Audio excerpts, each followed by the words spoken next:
2, Dave. Like, help me out. I'm trying to understand, dudes, what the hell is going on? So that's the name of this partnership. You tell me.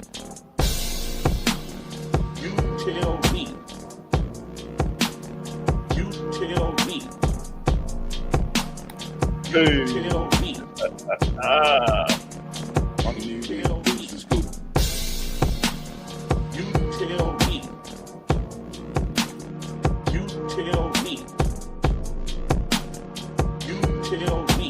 Live on Mondays. You tell me. Live on Mondays. You tell me. Live. Woo! It is Monday. It's not only Monday, Deuce to Scoop. It's the last Monday of 2024. Man, this year got on up out of here, didn't it? Yeah. 2024 said we out. Man, you ever see when somebody bust in the room, say something real quick, and leave real fast? Cat Williams came in there early this year, told it all, and dipped. The year went right behind him. College football season, as far as the Colorado Buffaloes goes, is officially ended. Still got the bowl games taking place. Still got the CFP taking place all the way in the mid-January. But Colorado season is overdue. We can just get right to it. I'm going to hit you with the first you tell me. All right.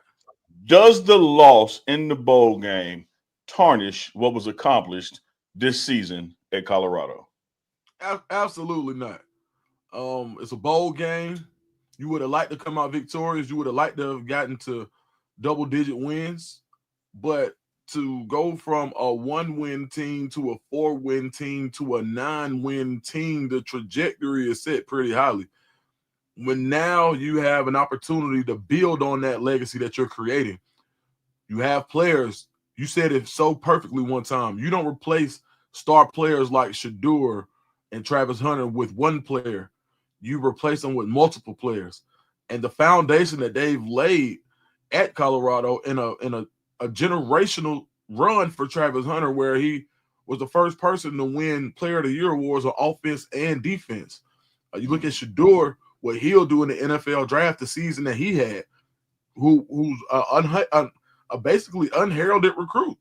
So looking at the development that has taken place, and for this team to deal with all the scrutiny off the field, all of the negative press, and for them to band together and pull off a season like this, I think this season was more than a win. Nothing has been tarnished, and this will be a season that Colorado Buffaloes fans remember for years to come. What about you, Hump? Yeah, I feel along the same lines. I think when you just look at a snapshot, and I know we're going to get into the game and what happened or what didn't happen as we start this final Monday of You Tell Me in 2024. I think if you look at a snapshot, you zoom in and just look at the finer points, there could be a slight bit of blemish or tarnish there. But when you back away and look at the totality of the season and back away and look at from the moment Coach Prime was announced as the next head coach of Colorado football to right now, you don't even see that speck of that bowl game loss. Right. Because when you look at the chronological order, the totality of the situation, to inherit a program, that was 1-11, to take it to 4-8, 400% increase, even to get it to bowl eligibility, and add 3 wins on top of that. We didn't just get 6 wins; we got 9 wins. This team went to San Antonio, 9-3. Bowl eligibility was at 6. So you go from 1 to 4, from 4 to 9.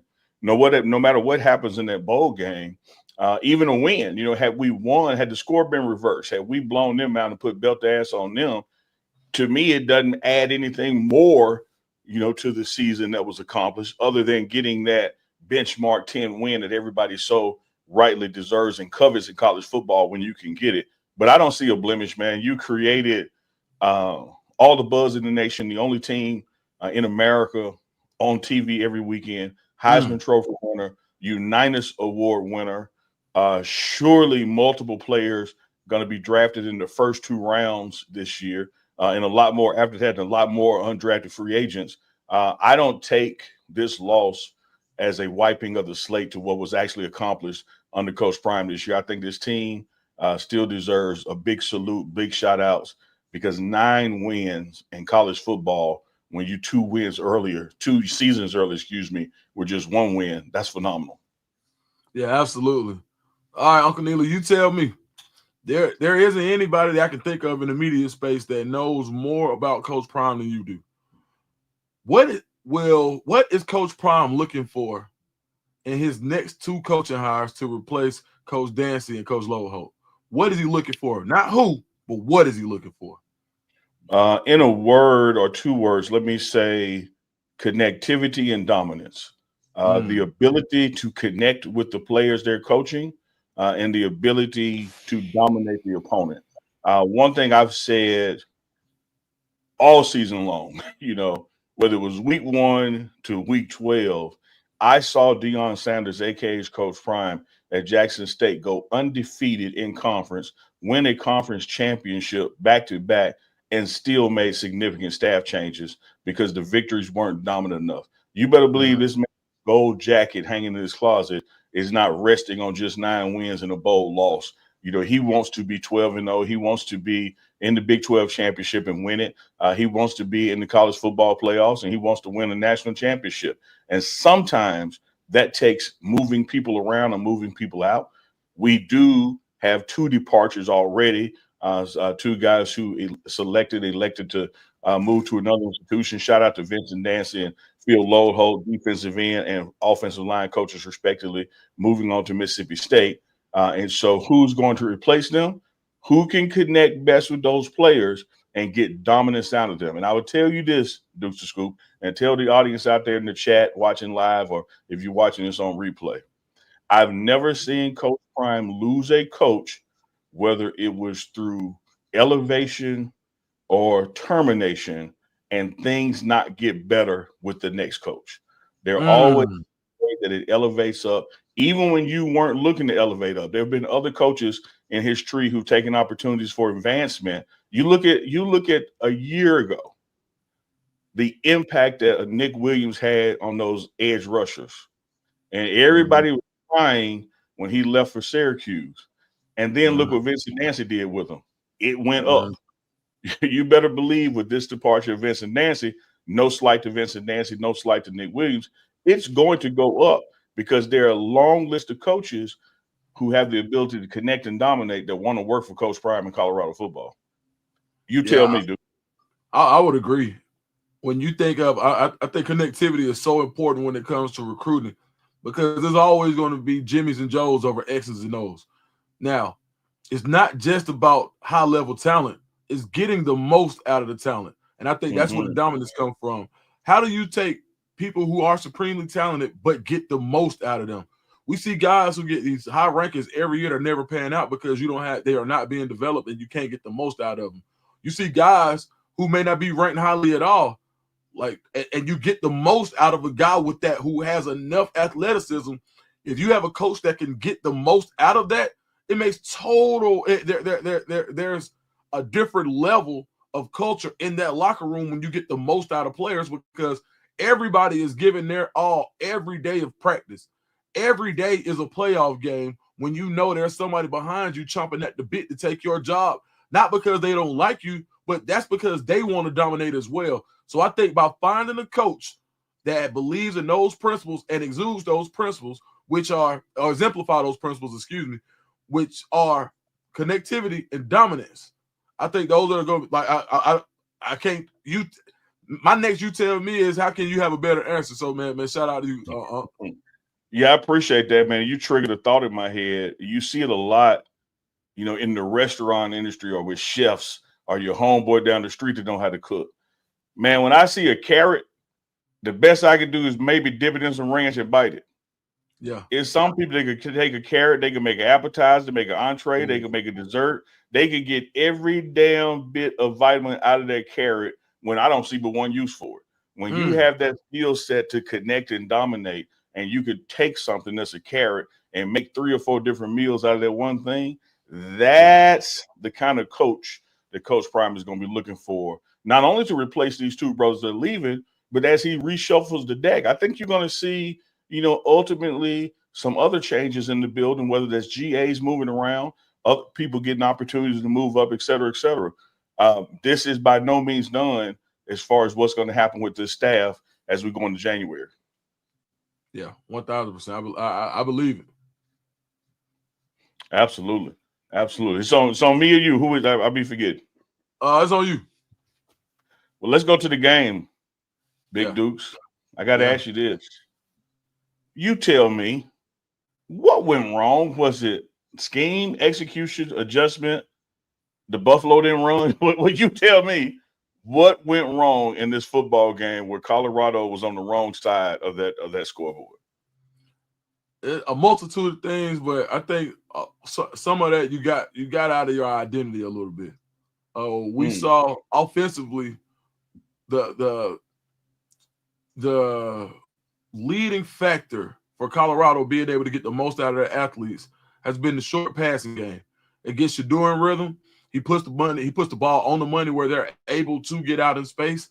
And for a team that had nowhere near the athletes that you did, but played smart football, played as a unit, you have to figure out a way to get your guys in space. And I think that's one thing that we didn't see. I would love to see the stats on how many tunnels or bubble screens that we saw this week, which I think is something that you had to do against a team like BYU. And I think defensively, you missed some things. You didn't have I don't think you started out with the right rotation and linebacker, which hurt you early. You saw them get a bump when Wester came in the game. And I just think some of that continuity that you had from defense rolling, losing your defensive quarterback in the Kyle Green, I think that hurt. So different player combinations, you didn't have the same momentum that you had coming from the season. So I think that hurt Colorado as well as not having that continuity, and not an excuse because BYU lost a player to a Porter who was they had a safety that went to the Porter that was really important. They played with their third string offensive tackle, so no excuses. But I just think that as far as what went wrong, I think you got a little bit away from what your identity was, and I think and BYU took advantage. And they just play a really solid brand of football. And one thing about it, I said this on the pregame breakdown. Special teams was something that I talked about a lot. I said, man, this is the number one special teams unit in the Big 12. You can't play around with them. You got to cover your kicks. They took a kick back. They got an onside kick. They hit a 50-yard field goal. They literally went 100% on special teams. So if there's anything I think that you'll see Colorado have a focus on this year, will be special teams in the offseason, among other things. But, yeah, I just think your identity wasn't we didn't play to our identity, if I had to say anything. What you tell me on what you think? Yeah, I like all that. I concur. I think that sometimes as coaches, you come in with a game plan, right? And your game plan is to get the ball to your playmakers. And guess what the other team's game plan is? To make sure your playmakers don't get the ball. And so I think we became too focused in the game plan to get the ball deeper downfield, as far as big plays. 30 balls in the air kind of play, 40 balls in the air kind of play. Well, the defensive line and the scheme in which they were using to get to the quarterback and confuse our offensive line, which had two starters out. Phil Houston was out. Khalil Benson was out. I think that the pressure to Shedeur did not allow for those routes to develop, which opened up the opportunity to adjust and do some dink and dunk ball. Because here's what you got in Jimmy Horn Jr. and LeJontay Wester. You got guys who can catch a 4-yard pass and take it 40 yards. And so instead of trying to do routes where they're just, blazing downfield and you waiting on them to get open so you can throw it deep, you can accomplish the same first downs and yards after catch with something underneath like you're speaking to. So I think that we went in with the right scheme, if you want to say that, but our inability to adjust to what they were doing to us caught us offensively. I do agree with you on special teams. You articulated very well what they do well. We did poor on special teams. Our special teams was by no means special at all. Missed field goal, which is not characteristic of Mata, but leading to that field goal, Shedeur is the best quarterback in the nation, Golden Arm and Johnny Unitas Award winner, but you can't take a 23-yard sack when you're already in field goal range. You created that 48-yard field goal attempt. And you can't have a guy run a punt back and don't get touched. Like that's just, and so that right there, that's 10 points. If you handle that better, you're talking about 7-0, not 17-0. Totally different mindset, totally different game planning, and confidence starts to come in when you can flip the scoreboard like that. So I'm with you.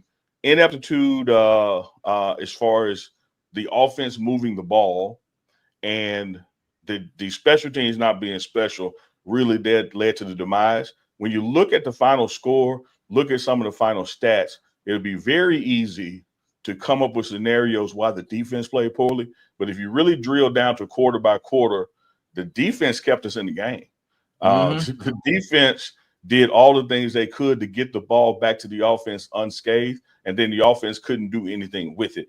And at some point, when you have a team with the ball 10 more minutes than you've had it and your defense on the field, I mean, something got to give, dog. And even in that regard, we got an interception in the end zone. We got an interception on the 5-yard line. Hell, that's 14 points that could have happened right there.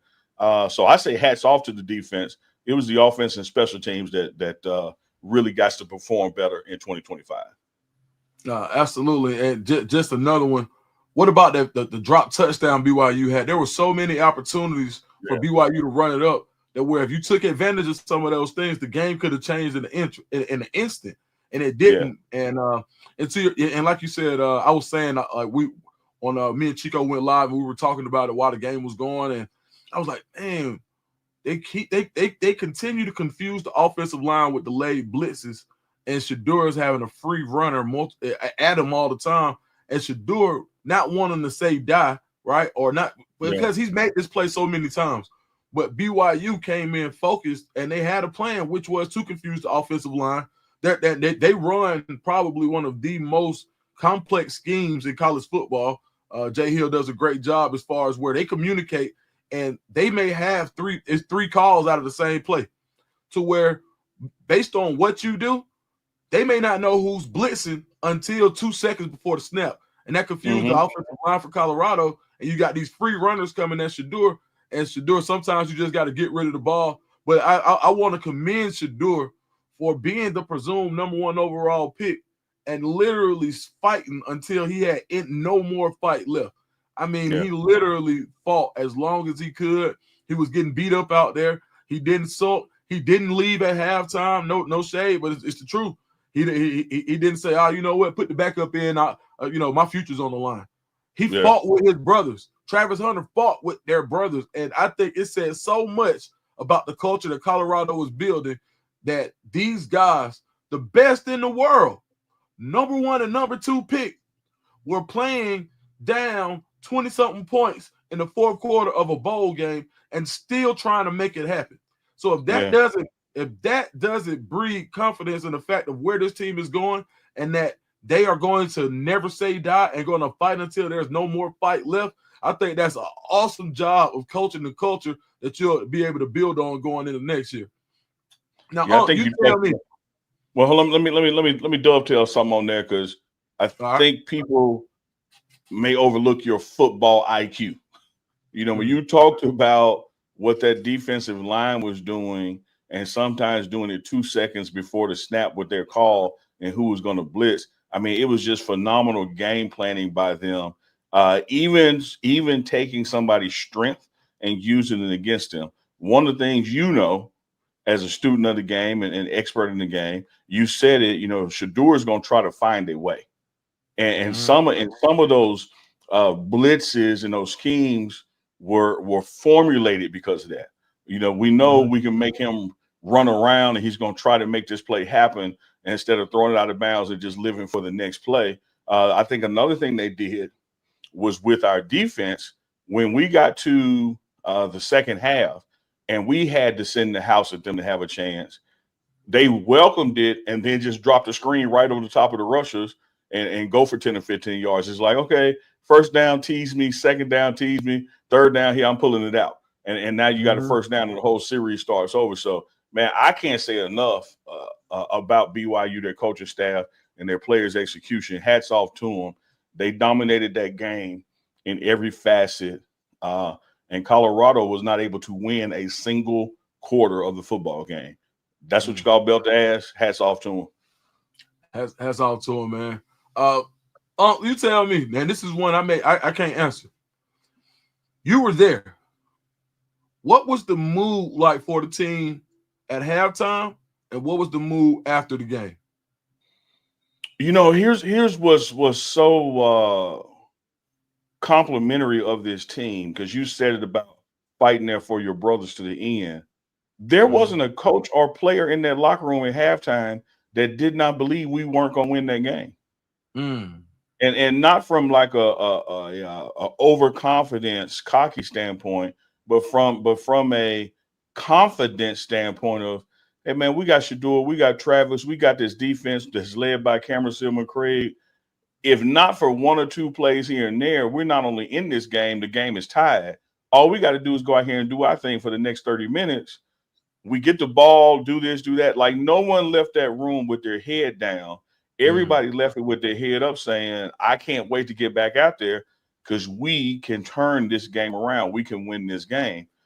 We all know how the story ends. That didn't happen. And even after the game, when you talk to some of those senior players whose last game it was, you know, just still unbelievable commentary as far as of their teammates, of the situation. Sure, did I want to get out here to win? Absolutely. Did we work to win? Sure, but man, they beat us, and I'm just thoroughly thankful to have one more last time with my brothers. Even though the game did not turn out the way we wanted it to be out there one more time, fighting to the end. Nobody quit. Everybody played to the final snap. Nobody was jogging on the last plays. Everybody was giving it their all. You heard comments like that from them. It was like, man, we got so much to take from this, and nothing can wipe away what we accomplished this year and what we've accomplished the past 2 years, you know, under Coach Prime turning this program around. We're going to be the foundation of the standard going forward. You heard all those kind of comments. You didn't hear or see kicking over the Gatorade because we lost or pointing fingers, you know, at another unit. These guys really got it together in the true essence of the word togetherness. Like, they have a bond, man, that can't be broken. Man, that's awesome to hear because you can't see it, right? There's certain things that you can't do. You can videotape it and can't see it. No, you can't. There's nothing to replace being there. And the way that I see when you're in, like, you're there and you add, right? So someone who actually has value add to a tight-knit crew like that, there's only one place where you could have gotten that. And that was right here with you, man. So I appreciate you sharing that for sure. Appreciate that, man. You know, we lost the game. That can be termed as blowing it. I got to talk about somebody else that blew it. They get a you tell me. Vegas Raiders and New York Giants. What in the damn world? Man. You know, the past couple of weeks, one of them had the first pick. One of them had the second pick, the third. Now, with 1 week to go, they are completely out of the Shador Sanders or Travis Hunter sweepstakes. You tell me, should teams tank it? Did they blow it? What's the deal? Man, I tell you what, it was a lot of disappointed New York Giants fans yesterday. Man, I'm telling you, bro. Twitter was going crazy. Like, they was up, they was hot. Yeah, I think when it comes down to it, yeah, I would have tanked. I ain't gonna lie to you. Like, as a Falcons fan last night, you know, I had a very unpopular opinion, which is that people were saying, like, well, you know, the Falcons can kind of back into the playoffs if the Saints lose and if the Saints beat the Bucks. And I'm like, man, that was your playoffs last night. Like, the Falcons should have won that game. They could have won that game, but they did what they supposed to do. I'm like, look, let's get as high as a draft pick as we can next year. Man, look, let them folks have it. We know there's not a Super Bowl team right now. So let them folks have it and build for next year. I think the Giants fans feel the same way. It's like, look, y'all know this team ain't going nowhere. Why would you go out here and mess up your draft position? It's probably the most New York thing you could have did. So from that perspective, if I'm a Giants fan, I'm hot because but I still think it's a way that this works, right? You may have to pay a little bit more. You may have to attach something to get to that space where let's say the Patriots know that they're not drafting a quarterback because they have their quarterback of the future, which anything could change. But right now, they believe Drake May is their guy. If they were to draft anybody and they know just to ensure that they can get something from the Giants and they know they want to draft, I think it's going to be important to find out where the Giants end up. Right now, I think they're what? They're 2 or 3? Chico, if you're there, you can put it up. I want to say they fell back to like 4 or 5, maybe. Yeah, I don't think they're in the top. I think I know Patriots are number 1. Yeah. And Raiders fell back to that. I don't think either of them in the top 3 right now, but I could be mistaken. Me and Chico talked about it last night, but I forget the order. But I'm with you on what you're saying in the tone of someone still has the ability to wheel and deal with the Patriots because, like you said, they have their quarterback. But here's the issue. Well, not an issue because this is a good problem. You've now presented a situation where instead of Shador going first, Travis goes first, and then Shador goes second. Because as you articulated, we got to believe that the Patriots believe they have their quarterback. And if they believe that, they could swap places, with a Tennessee or New York with the deal of, hey, y'all get Travis, while we'll get Shador, and we'll just trade players and throw us something that way for that. Or they could just go ahead and just straight out get the guy they want, which is Travis anyway. Now this, I'm gonna say this, Dukes, and I'm not speaking for Coach Prime. Coach Prime knows how to get in touch with Roger Goodell and any general manager in the NFL. They all got his number too. Right. Of that list of top 5 picks, the only team on there I see that he probably wouldn't want them to go to would be Cleveland. And so I'm gonna bump them out as not having a chance. So that's New England, Tennessee, Giants, and Jaguars. I just think at 3, without some significant capital to move up, you might see Shador in Nashville, man. Shador in Nashville. They sorely need a quarterback. A really blossoming season. I mean, a city, right? Not 3.5 from the A. A lot of people love Deion Sanders in Tennessee too. So, oh yeah, man. Yeah, people. Let me tell you this: as a city, as a location, people are asleep on Nashville. It's got every damn thing you want. One of the fastest growing metropolitan areas statistically the past 20 years. You got everything there from nightlife to HBCUs. To being a major city close to Atlanta, close to the Carolinas. It's a wonderful place. But we'll see how this thing shake loose. But you're right. And here's another thing we learned, Chico, from your Falcons. The Falcons have proven you can have a quarterback under contract and still draft one. Man, what you talking about? So, once that happened, and that was just a year ago, it's a head scratcher to what billionaires are willing to do in losing, $20 million. I'm at that point. I lose a damn $20 bill. I'm turning the house upside down. But they'll go out there and not blink at wasting $30 million on the chance and pay a guy that just to get rid of him. So as you saw, the Giants are still in the top 5, Jaguars, because before all this happened, we all figured it was Raiders or Giants for Shador and Jacksonville Jaguars for Travis. Mm-hmm. That is still there. It's just a matter for me, do the Patriots take Travis number 1 overall since they have their QB? Now, we've seen this situation. I think it's going to be important because I don't know if you remember a few years ago. I know you remember this. When the Arizona Cardinals fell in love with Kyler Murray, they had a first-year quarterback in Josh Rosen that they just spent the number 10 pick on. And so, but they fell in love with Kyler Murray. Cliff Kingsbury said, if I take this job, I need my guy. So when you look at a team like, what does Jacksonville do? Where you like Trevor Lawrence, but is he your guy? What does a team, you like Daniel Jones? Now Daniel Jones just got cut. Yeah. That man just got a huge deal like a year and a half ago. So when it comes to winning in the NFL and professional sports, period, you see what they just did to Mike Brown 2 years after getting, 6 months ago, he just got a huge extension. So in professional sports, you can't tell billionaires what to do with their money. Like you said, sometimes they just like to, hey, forget it. So if somebody falls in love with Shedeur and what Shedeur, now think about what Shedeur means to a market. The most popular family in professional sports comes to your market. The son of probably the most polarizing figure in sports coming to your market, and he's a baller. That's worth the price of admission. People are going to go see, whether they hating on him or not. You bring the Colorado effect with you, especially at the quarterback position.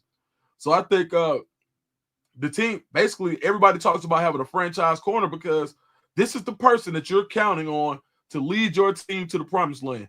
So I think any of those teams, even the ones that got quarterbacks, let's just think about this. What about Jacksonville? How much different do you think they look with two under center? Completely different. Completely different. Yeah. You know, and again, you raise an interesting point there. And y'all have heard me say this time and time again, and I will always say it because the math works. The best indicator of future performance is past performance. And we know that the Heisman, typically goes to a quarterback, but you see this was a year that it didn't. For the first time ever went to an athlete. We know that typically people with a quarterback don't draft another one, but last year Atlanta proves that theory, can have holes in it too.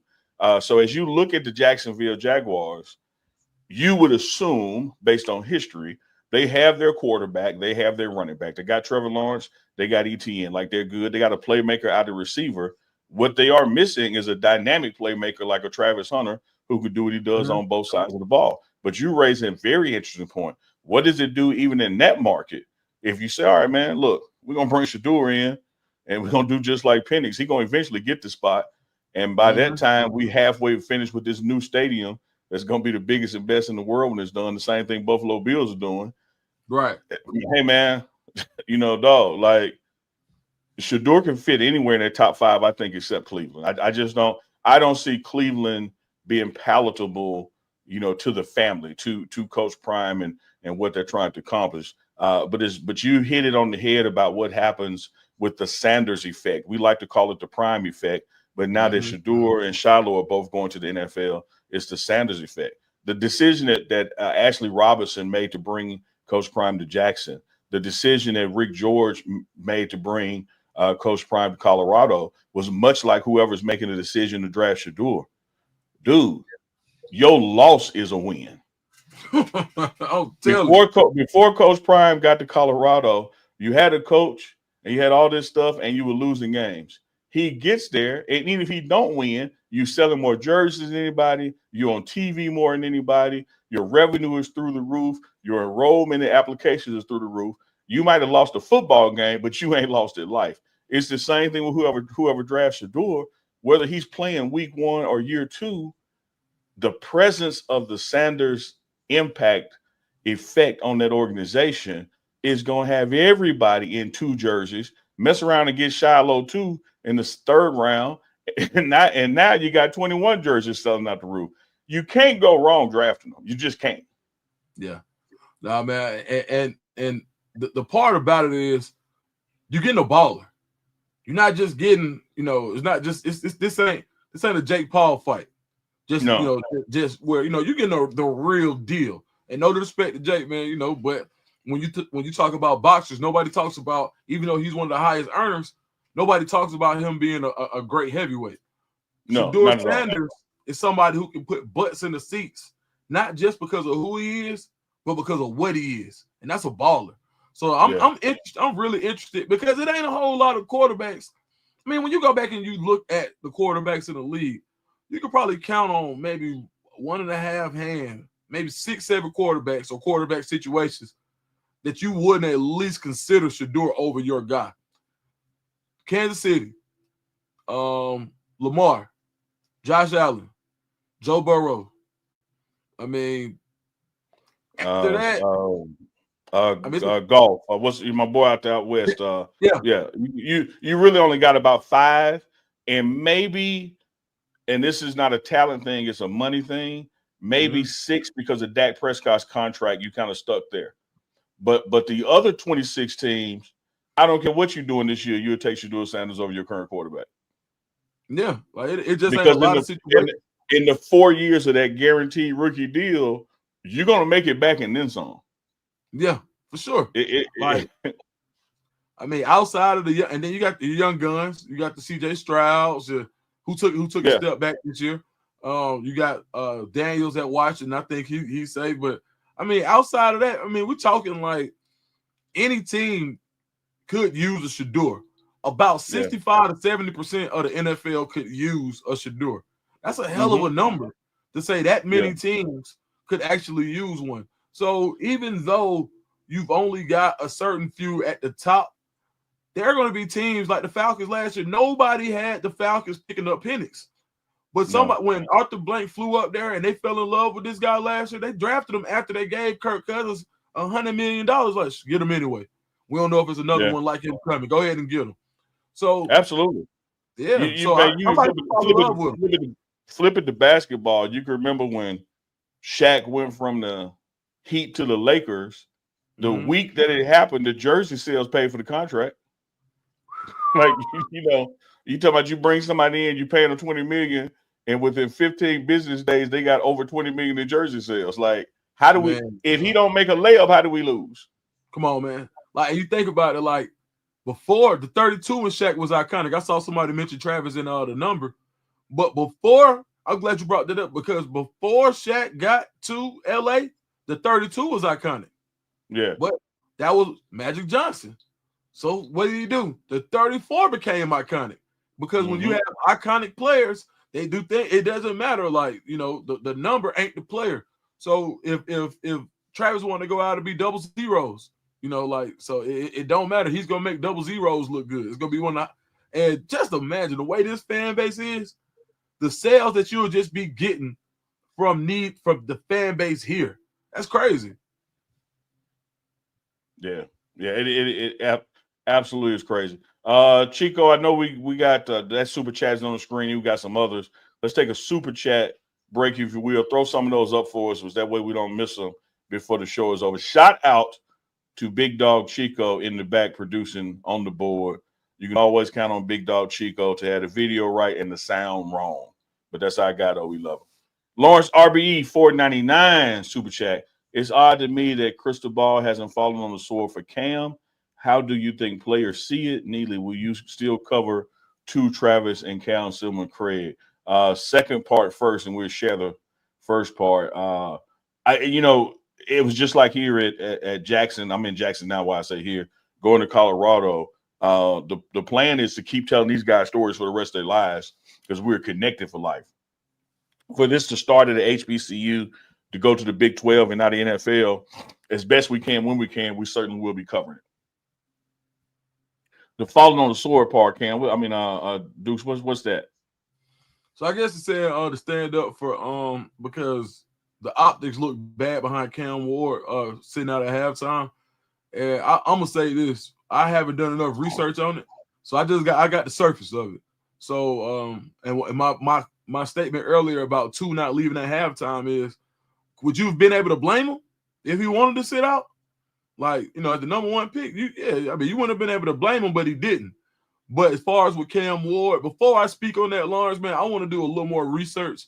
And so we'll be back. And I'm not thinking that I'm not sure if I would want to go on record about that situation because I got a lot of respect for both of those men, Cam Ward and Coach Cristobal. So let me dig a little bit more before I place a judgment on it.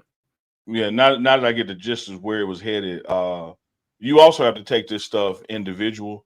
Like, you can't look at what Shedeur did and compare it to what Cam didn't do. Like, their insurance policies could have been different. For all I know, Cam's just covered the first half of play. And so you gotta, as Duke said, man, you gotta make sure you got apples to apples and oranges to oranges when you're comparing these things. Having said that, if I'm an NFL GM, I'm not now drafting Shedeur higher than I would have because he played the whole game, and I ain't bumping Cam down lower than I would have if he didn't, because what they have demonstrated the weeks and seasons prior to this is why I'm drafting them, not on the first half or second half of a bowl game. Yeah, absolutely. Appreciate that, Uncle Kai. $5 just towards the goal. Appreciate that love. It all helps. Coach Berry, $5 super chat. Do you guys think Carday will attempt to follow Coach Lode Holt to Mississippi State? That's one of the things that happens in life, man, is that players follow coaches when they move to other schools. But you have to also look at just a couple of things, lay of the land here. Mississippi State is in the SEC, but it is at the bottom of the SEC. You look at where Colorado is headed, nothing but up, nothing but eyeballs on it. You're already playing with Jordan Seaton, who's clearly going to get drafted to the NFL. I would think very carefully about leaving that program to follow to another. Yeah, I think. And with Carday, he really respected Coach Lode Holt, but he fell in love with the program. Yeah, it wasn't just. It wasn't one particular thing. It was a totality of what Colorado meant to him. And I think that I would be very surprised. Now, as we know, something can happen next year. Things happen. But Carday, I think that him and his mom, they really just like what Colorado presented, getting him away for a little further away from home. Originally, he started with Auburn. He was going to stay close to home. His next school was USC, and that kind of prepped him for being able to be away from home, where they saw that if your goal is NFL and not NIL, you can come back home when you get finished. You can come back home when you have the victory. So I think by being able to get him somewhere where he can focus, you just saw. I'm not sure if people saw that he had a dominant performance in the Alabama-Mississippi game against some really good talent down there, where he opened up more eyes. But a lot of people had Carday as a project, thinking that he hadn't played a lot of high school football, really only played 3 years of high school, and the rapid development that he's undertaken is him as a person. So as he continues to develop, I think he'll monitor the situation. But at this point, I definitely think that he doesn't follow Coach Lode Holt to Mississippi State. Yeah, I concur. Felix Smith, $4.99 super chat. On Neely, I seen that Jimmy was invited to NFL scouting combine. Is that true? I haven't seen or heard that yet, but you better believe Jimmy Horn Jr. will be on the NFL roster this fall. Whether it is draft, undrafted free agent, invited to camp, he is much like Cameron Silver and Craig. Once people see what he has to offer and see it in real time with their own eyes, he's going to stick wherever he shows up at. All he needs is that opportunity. Things didn't pan out, this season, final season with the injury or in the bowl game to really show the world or remind the world again what he has to offer. But when it gets time for those individual workouts, it gets time for pro day at Colorado, you better believe Jimmy Horn Jr. is going to make some noise. He's going to be somewhere. Dukes? Yeah, I agree. And I believe I know that the date that you can call to find out if you're going to be in the combine is coming up soon. I believe it's the 3rd, if I ain't mistaken. But there's a date every year. So and this some game that I just learned myself last year, where I had a guy who I mentor go to the NFL, where you can find out if you're in. So in order to get a combine invite, a certain percentage of teams have to ask about you. So when they poll guys, if you have a certain percentage of teams that want to know, that want to see you test out, then you get the invite to the combine. I think that enough teams are intrigued by Jimmy Horn where he will get an invite. I think his game is predicated on speed, and I think that he's going to be able to call. It's a cool little white lady. You call and she'll pick up and she'll ask who you are and are you on this player's list, and the player has to put you on the list, and they say, okay, well, he has an invite. 8 teams, they'll tell you what happened and how you got it. So Jimmy Horn's going to be able to get on that horn and call. Yeah. And I got a good feeling. I think things are going to go his way as far as the combine goes. I'm smiling. A lot of times I don't give pay haters no mind, but some dude in the comments who clearly don't know me, clearly ain't never effed with Neely before this. He said that I'm paraphrasing because it's gone by now. Jimmy Horn won't make a roster. Neely think he an NFL scout because he on the inside. Here's what you don't know about old Uncle Neely. Y'all know I worked for the Senior Bowl, getting players ready for the Senior Bowl about 6 years, huh? You know I worked for 2 sports agencies, getting guys ready for the combine and for the interviews up there as well. You know I still manage a couple NFL players to this day that I speak to even regularly. So if you want to just look at a little podcast in Colorado and think I don't know what the hell I'm talking about, you the sucker, whoever you are. I can't remember his name. So, two things Neely gonna do is eat and clap back. Man. Chico, what's somebody another super chat up there, man? Woo, $9.99 from Christian, 99 super chat. Appreciate that love. Thank you, Coach Prime, for laying it down with these young men, teaching them to be amazing on the field and off the field in their ones. Okay. I think that kind of comment there, man, is the same thing that these GMs and player personnel directors and owners are going to sign off on. When you get a guy from Colorado, you're getting a professional, a guy that knows how to be 15 minutes early for meetings, a guy that knows how to go to treatment, because going to your treatment sessions are mandatory. If you don't play. Coach Prime operates Colorado much like the NFL does. And so you'll see this same thing, Deuce to Scoop, and I'm going to flip it to you to get your thoughts. You can have a guy with certain metrics, let's say speed, bench press, whatever, and he's from Alabama or Georgia, and you can have that same guy, same metrics from a UAB or UCF. NFL player personnel people are going with the Georgia, Alabama guy because they know he's been in a professional environment. They know he knows about meeting and film study and all those kind of things. And so when y'all be looking at off the field, we ain't talking about just like some drunk driving stuff or fighting at the club. It's what you do in your time to be a better professional. And you better believe they look at that. I'm going to tell a quick story. So last time I was out there, Coach Prime, I was with Neely. Neely had me in his back pocket all day. And then Coach Prime said, man, look, hey, bring Dukes. I need to talk to Dukes. All right. So we go up. And while we there, we see Coach Prime get on somebody about being not early enough. And the guy's like, Coach, I was 11 minutes early. He said, that's all? Like, and the guy took it well. Like, no, you're right. And he gave him an NFL lesson right then. I'm going to go a step further, Dukes. It was Shiloh Sanders he was giving the lesson to. Absolutely. You know, I'm gonna let Uncle Neely say it. I wasn't gonna say it.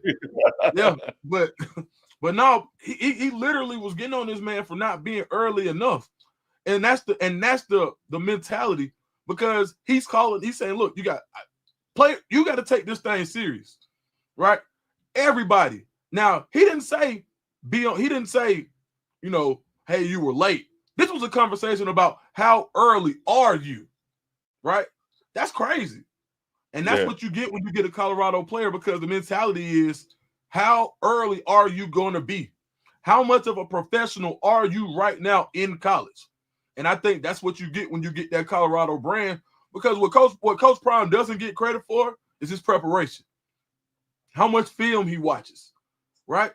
How early is he there? How late is he staying? What is he pouring into himself in order to make himself the best coach that he can be, the best player, the best marketing salesman? Whatever he's doing, he wants to approach it with the attitude of excellence. And that's what he pours into his players. And that's what you get when you get a Colorado Buffalo. Man, nothing to say that, but have Chico hit that damn hand clap sound effect. Man, that was a round of applause. Maybe make that clap. You did that one. T Voltage with the $5 super chat. Appreciate you, T Voltage, regular watcher of the platform, as well as Dukes and Scoop channel and Big Dog Chico channel. Appreciate your support. Good way to set the record straight. Hey, sometimes, man, people just speak out of hatred and ignorance, but you just take that opportunity, like you said, to set the record straight. You know, keep receipts. Keep receipts. Keep receipts.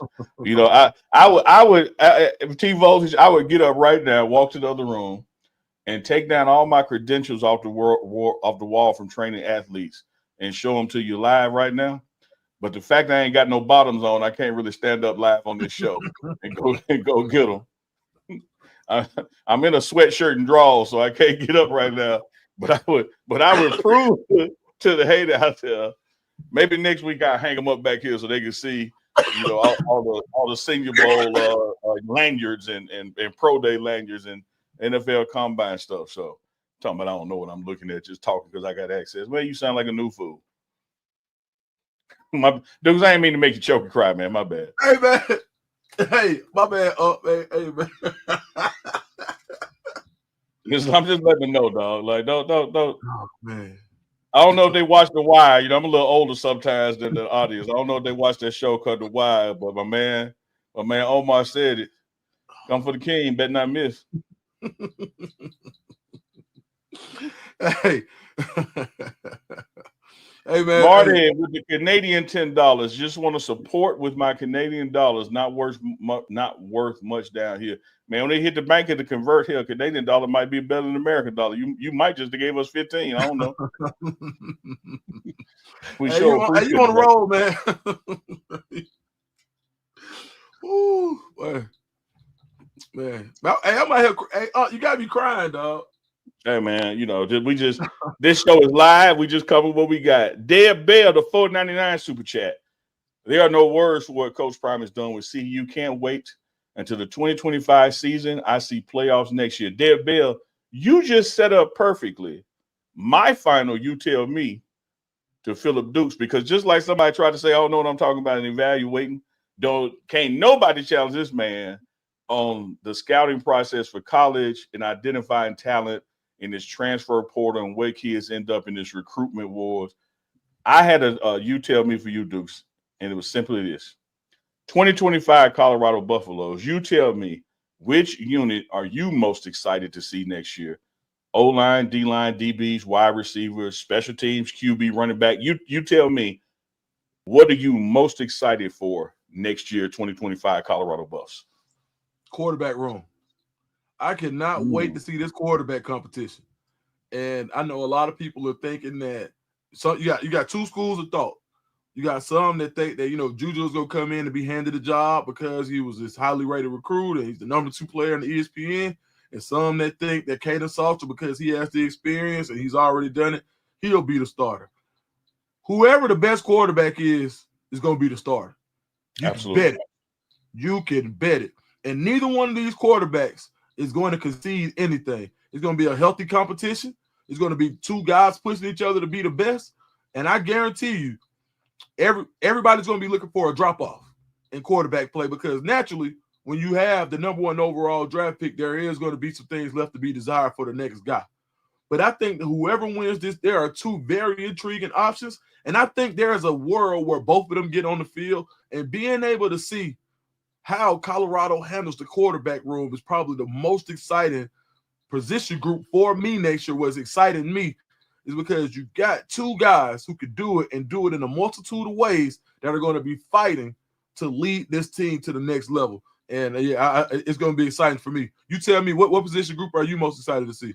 Woo, man. I love the way you expounded on that quarterback, that battle, because like you said, a lot of folks thinking that the true freshman is just his, and we brought in the Liberty quarterback, just for show and tell, but you nailed it.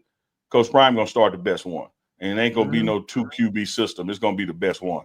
So I like that breakdown of it. No pun intended with Duke Scoop, the breakdown coming to you every Friday, but I love that breakdown. For me, I love what you said, and would love to just articulate what you just said, but you nailed it perfectly. I'm gonna go to another group. Give me the wide receiver room, and I'll tell you why. With a Travis Hunter, with a Will Shepherd, with a DeJounte Wester, with a Jimmy Horn Jr. all leaving, everybody's scratching their head and saying, "Who the hell is Juju gonna throw to?"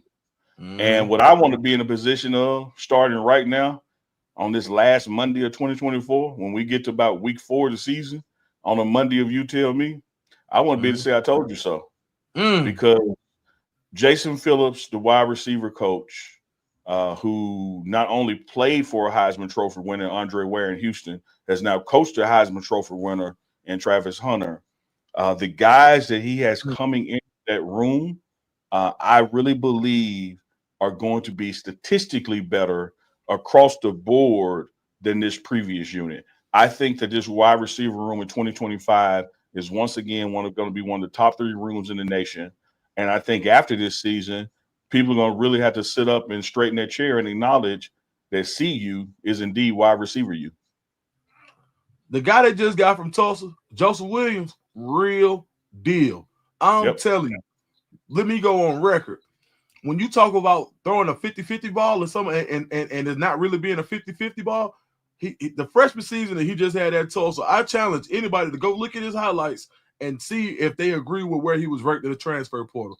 I'm telling you, electric guy. He's somebody I can't wait to see. Quentin Gibson, look cute. I can't wait to see him. Can't wait to see him in that room. And you already got stars in the room. Cam McHale is a baller. That's a linebacker playing wide receiver for those that don't know. I'm telling you, probably one of the best athletes that came out of the state of Georgia in the last few years. It's a lot to be excited about in that wide receiver room, and I think you hit the nail on the head. But my guy in that room that I'm excited to see, that one of the biggest additions that's flying under the radar is Joseph Williams from Tulsa. Straight baller. I love that. And I can remember the excitement from Jason Phillips, Coach Jason Phillips, when we got him. You got Farrakhan, you got Q out of Dallas area, Tulsa. Like you said, Cam coming back. Don't sleep on the fully healthy Omarion Miller and what he does out there with the experience he has. This room, I'm telling you, man, has reloaded. And, and I love where you went first with quarterback because they can't do a damn thing without a QB. But I know a lot of folks out there see these 4 seniors leaving, all likely to play in the NFL, but don't sleep on what we got coming back in that wide receiver room. Man, and one thing I will say is Juju ain't never had these type of weapons. I talked to his dad. I talked to TC the other day. We talked to TC Saturday for a minute. He was at the game. And, man, we just got to wrap it for a second, and he was like, he's so excited. Juju's daddy excited about what he got to play with. From him being able to see it up close and what Juju's been telling him about what he sees going into next year, he was like, dude, Juju done played with some guys, but he ain't never played with no guys like these. And if I would take it from anybody, I'm gonna take it from TC Lewis, 1,000%. He's another guy where they sleep on his credentials and the people that he's worked with and the work that he's done. TC no ball, dog. Like TC could be a coach if he wanted to. Juju ain't getting there because his daddy is chump.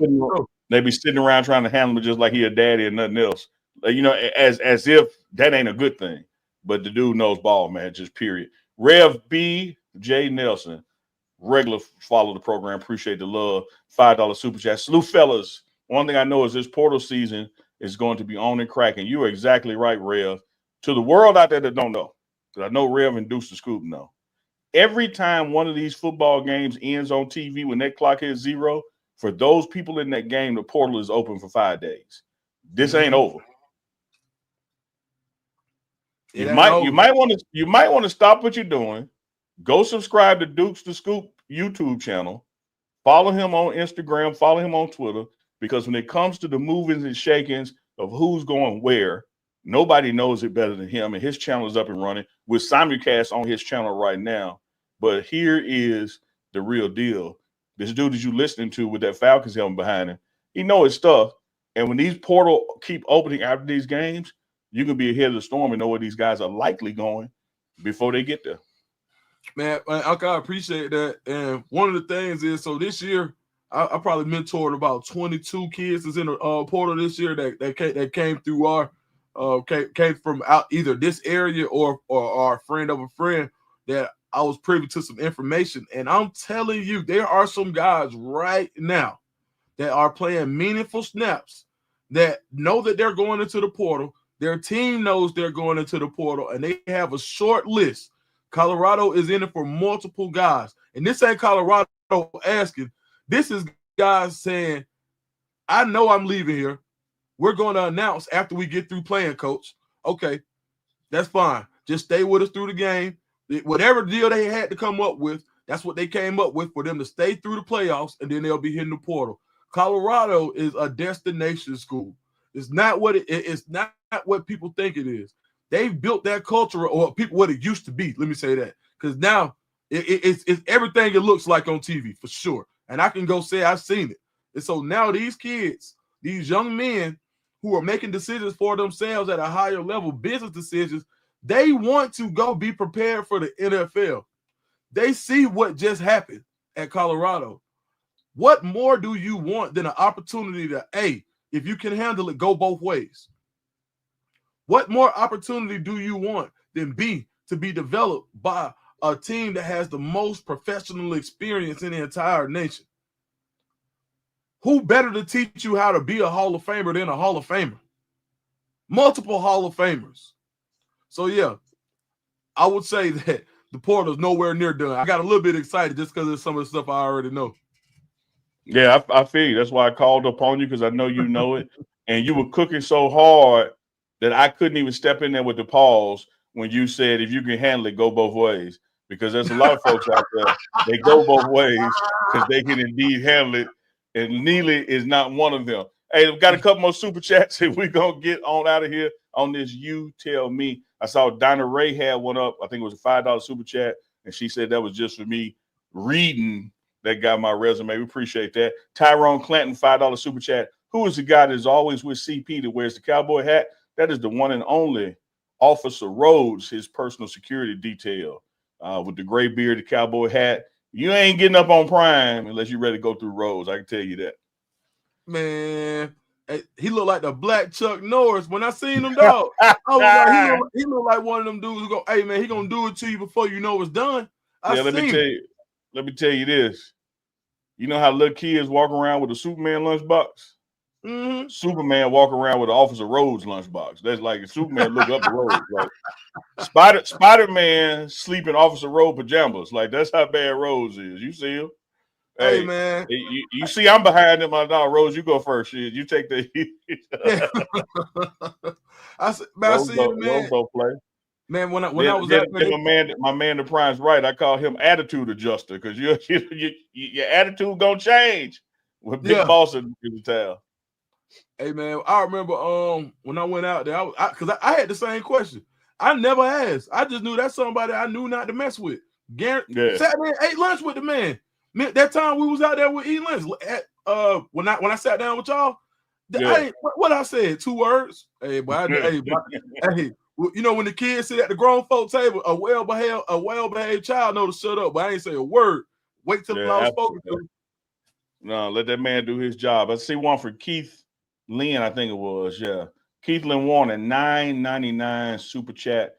Appreciate that love, brother. Colorado has demonstrated what integrity looks like in the face of doubt and crazy comments. Kudos to Coach Prime and his staff in giving us an electrifying year. And the best is yet to come. Keith, I see one more out there, $4.99. Everybody loves Coach Prime from Carmelo 618, $4.99 super chat. Man, we appreciate the love y'all give this platform, this program.